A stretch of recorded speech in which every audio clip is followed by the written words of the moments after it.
الله أكبر الله أكبر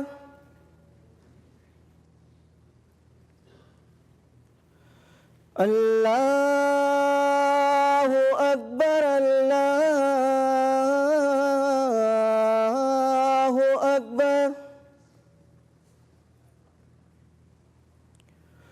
أشهد أن لا إله إلا الله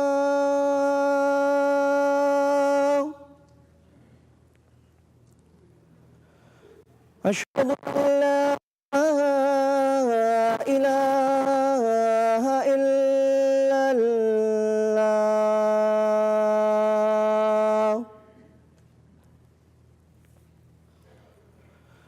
أشهد أن محمدًا رسول الله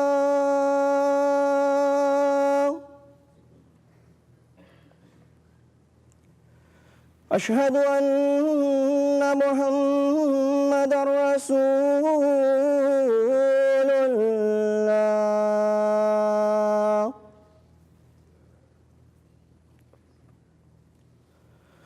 حي على الصلاة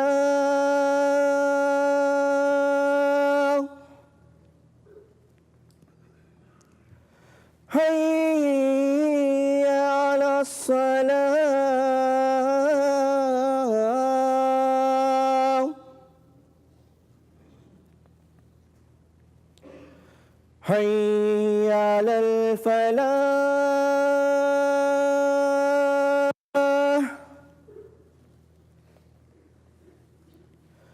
حي على الفلاح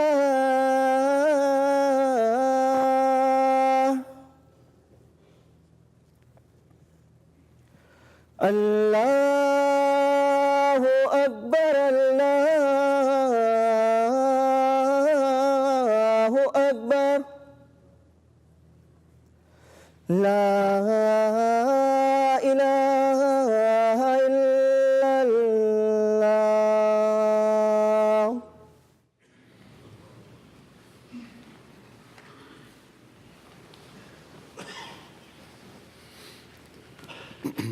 السلام عليكم ورحمة الله.